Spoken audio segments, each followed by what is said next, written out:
নমস্কাৰ এই মুহূৰ্তত আহি পৰিছে সন্ধিয়াৰ কিবা এটা বিগ ব্ৰেকিং নিউজ আজি হৈছে 18 জুন গোটেই অসম তথা ভাৰতৰ বিভিন্ন প্ৰান্তৰ পৰা যুগুতোৱা হৈছে কিবা এটা গুৰুত্বপূৰ্ণ খবৰ এনেবোৰ খবৰ নিত পাই থাকিবলৈ চেনেলটি সাবস্ক্ৰাইব কৰি ভিডিঅ'টো এটা লাইক কৰিবলৈ নাপাহৰিব আজিৰ আমাৰ প্ৰথমটো খবৰ গুৰুত্বপূৰ্ণ খবৰ হৈছে অসমবাসীৰ বাবে এটা ডাঙৰ খবৰ এই মাত্ৰ বেংক একাউণ্টত সোমাই গল পিএম কিষাণৰ 2000 কোটি টকা পিএম কিষাণৰ 17 নম্বৰ কিস্তিৰ ফাণ্ড মুকলি কৰিলে চৰকাৰে বাৰাণসীৰ পৰা নৰেন্দ্ৰ মোদীয়ে মুকলি কৰিলে পুঁজি হিতাধিকাৰী কৃষকৰ একাউণ্টত চৰকাৰে সোমাই দিলে 2000 কোটি টকা আপোনাৰ একাউণ্টত টকাটো সোমাইছে নাই নিশ্চয় আপুনি কমেন্ট কৰি জনাব লগতে আপুনি কেনেকৈ চেক কৰিব আপোনাৰ একাউণ্টত টকাটো সোমাইছে নাই নিশ্চয় আপোনাক সম্পূৰ্ণকৈ জনাম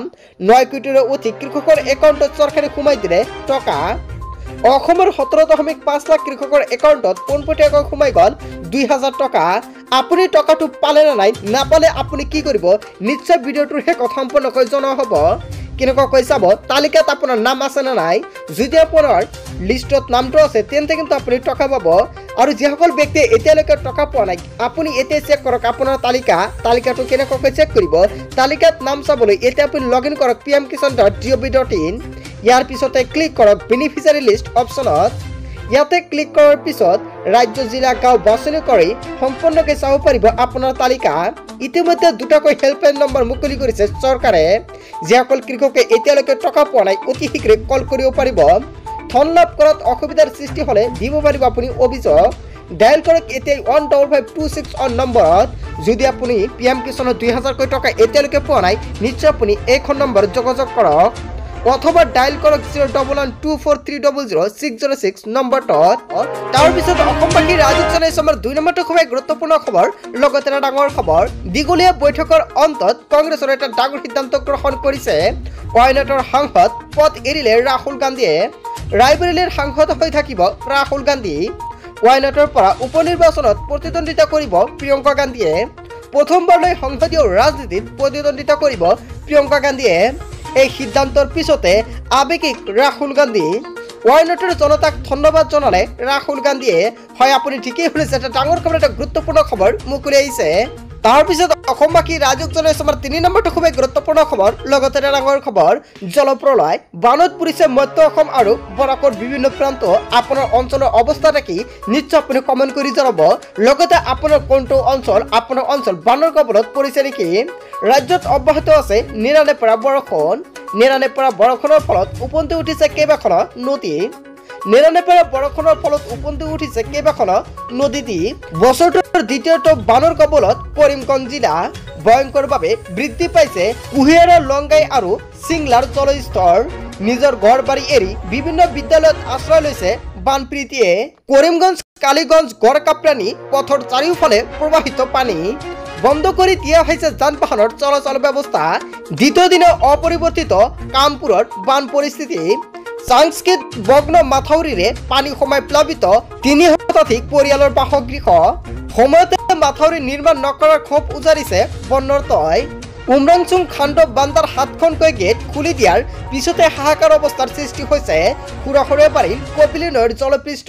আপোনাৰ বৰ্তমান ৰাজ্যৰ অৱস্থা কেনেকুৱা বানৰ পৰিস্থিতি সৃষ্টি হৈছে নেকি যদি হৈছে কোনটো প্ৰান্ত নিশ্চয় কমেন্ট কৰি জনাব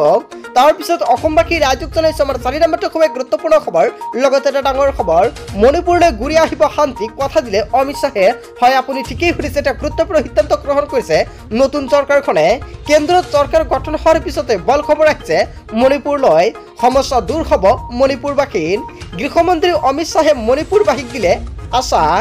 মণিপুৰলৈ শান্তি ঘূৰাই আনিবলৈ ব্যৱস্থা গ্ৰহণ কৰিছে কেন্দ্ৰীয় চৰকাৰে নিৰাপত্তা এজেন্সিসমূহক সজাগ থকাৰ নিৰ্দেশ চৰকাৰৰ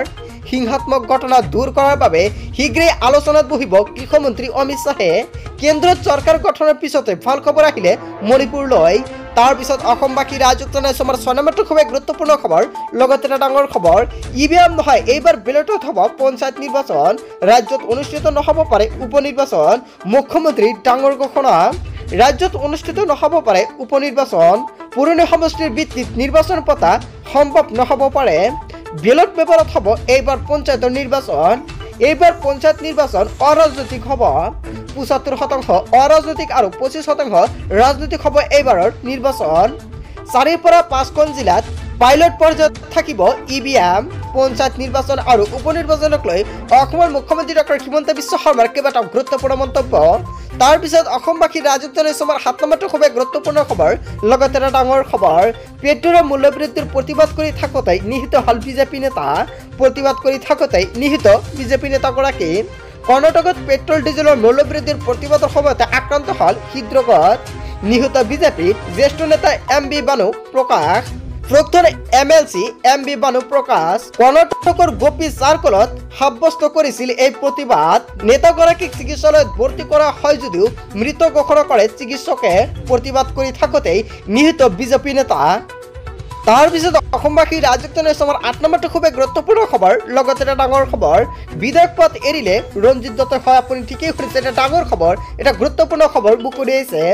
অসম বিধানসভাৰ সদস্যৰ পদ ত্যাগ কৰিলে ৰঞ্জিত দত্তই সাংসদ নিৰ্বাচিত হোৱাৰ পিছতেই আজি ত্যাগ কৰিলে বিধায়ক পদ বিধানসভাৰ সচিবৰ হাতত প্ৰদান কৰিলে পদত্যাগ পত্ৰ বিহালী সমষ্টিৰ পৰা 4বাৰকৈ বিধায়ক নিৰ্বাচিত হৈছিল ৰঞ্জিত দত্ত শোণিতপুৰৰ লোকসভা সমষ্টিৰ পৰা সাংসদ হিচাপে নিৰ্বাচিত হৈছিল ৰঞ্জিত দত্তই আৰু অসম বিধানসভাৰ অৱশেষত সদস্য পদ ত্যাগ কৰিলে ৰঞ্জিত দত্তই পিছত অসমবাসী ৰাজধানী চমৰ 9 নম্বৰটো খুবেই গুৰুত্বপূৰ্ণ খবৰ লগতে এটা ডাঙৰ খবৰ অসমবাসীৰ বাবে এটা গুৰুত্বপূৰ্ণ খবৰ নতুন ৰেচন কাৰ্ড লাভ অথবা ৰেচন কাৰ্ডত নাম অন্তৰ্ভুক্ত কৰাৰ বাবে যাৱতীয় তথ্য প্ৰদানৰ বিশেষ কাৰ্যসূচী হয় আপুনি ঠিকেই শুনিছে যদি আপোনাৰ ঘৰত ৰেচন কাৰ্ড আছে আপোনাৰ বাবে এটা গুৰুত্বপূৰ্ণ খবৰ আপোনাৰ ৰেচন কাৰ্ডৰ পৰা নাম কৰ্তন কৰা হৈছে নেকি যদি হৈছে আপোনাৰ বাবে এটা গুৰুত্বপূৰ্ণ সিদ্ধান্ত গ্ৰহণ কৰিছে শ্ৰমিকসকলে e-shram.gov.in পৰ্টেলত পঞ্জীভুক্ত হোৱা বাঞ্ছনীয় যদি আপোনাৰ e-শ্ৰমিক কাৰ্ড আছে তেন্তে আপোনাৰ বাবে এটা গুৰুত্বপূৰ্ণ খবৰ e-শ্ৰমিক কাৰ্ড থকা ব্যক্তিসকলে কৰিব লাগিব এটা গুৰুত্বপূৰ্ণ কাম সময়সীমা ধাৰ্য কৰা হৈছে 15 পৰা 28 জুন আৰু ইয়াৰ ভিতৰতে আপুনি কৰিব পাৰিব সংশ্লিষ্ট খাদ্য আৰু ৰাজহুৱা বিতৰণ আৰু গ্ৰাহক পৰিক্ৰমা বিভাগ জিলা মহকুমা সদস্য কাৰ্যালয় e-shram পৰ্টেলৰ জৰিয়তে যিসকল ব্যক্তি ৰেজিষ্ট্ৰেশ্যন কৰিছে সেইসকল ব্যক্তিয়ে কৰিব পাৰিব এইসমূহ কাম যদি আপোনাৰ ৰেচন কাৰ্ড আছে আৰু আপোনাৰ নামটো বাদ পৰিছে আপোনাৰ বাবে এটা গুৰুত্বপূৰ্ণ খবৰ নতুন ৰেচন কাৰ্ড থকা ব্যক্তিসকলে এতিয়া নতুনকৈ নাম অন্তৰ্ভুক্ত কৰিব পাৰিব ৰেচন কাৰ্ডৰ নাম অন্তৰ্ভুক্ত কৰিবৰ বাবে এতিয়া আপুনি আপোনাৰ দোকানীলৈ যোগাযোগ কৰক কেৱল ইয়াই নহয় যিসকল ব্যক্তি ৰেচন কাৰ্ড নাই অতি শীঘ্ৰেই লাভ কৰিব নতুনকৈ 15 লাখ ব্যক্তিয়ে ৰেচন কাৰ্ড আপুনি কেনেকৈ লাভ কৰিব ৰেচন কাৰ্ড আৰু কেতিয়া আবেদন প্ৰক্ৰিয়া আৰম্ভ হয় নিশ্চয় আপুনি সম্পূৰ্ণকৈ জানিব পাৰিব কেৱল ইয়াই নহয় প্ৰতিজন ৰেচন কাৰ্ডৰ হিতাধিকাৰীকে কৰিব লাগিব কৈছে যদি আপোনাৰ ৰেচন কাৰ্ড আছে তেনে ক্ষেত্ৰত 15 পৰা 25 জনৰ ভিতৰত কৰিব লাগিব কৈছে আৰু এয়া কিন্তু বাঞ্ছনীয় অতি শীঘ্ৰে আপোনাৰ ৰেচনৰ দোকানত গৈ আপুনি ফিংগাৰটো দি আহক কিয়নো আপুনি ফিংগাৰ নিদিলে নাপাব পৰৱৰ্তী ৰেচন 1 তাৰিখৰ পৰা আপোনাক ৰেচন বিতৰণ কৰা হ'ব ৰেচন কাৰ্ডৰ জৰিয়তে হিতাধিকাৰীয়ে সম্পূৰ্ণকৈ দিব লাগিব ফিংগাৰপ্ৰিণ্ট লগতে ইকেৱাইচিৰ মাধ্যমত কিন্তু আপোনাৰ ফিংগাৰপ্ৰিণ্টটো দিব লাগিব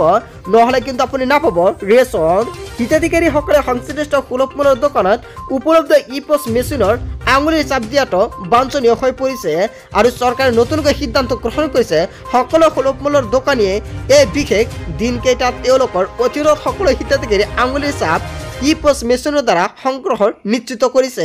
আৰু আপুনি যদি এতিয়ালৈকে ই-পছ মেচিনৰ দ্বাৰা ফিংগাৰপ্ৰিণ্ট দিয়া নাই অথবা আঙুলিৰ চাপ দিয়া নাই অতি শীঘ্ৰে আপুনি দোকানত গৈ দি আহক সো বন্ধুসকল গোটেই অসম তথা ভাৰতৰ বিভিন্ন প্ৰান্তৰ পৰা যুগুত হৈছে কেইবাটাও গুৰুত্বপূৰ্ণ খবৰ এনেবোৰ খবৰ নিতৌ পাই থাকিবলৈ চেনেলটি সাবস্ক্ৰাইব কৰি ভিডিঅ'টো এটা লাইক কৰিবলৈ নাপাহৰিব so thank you for watching full video'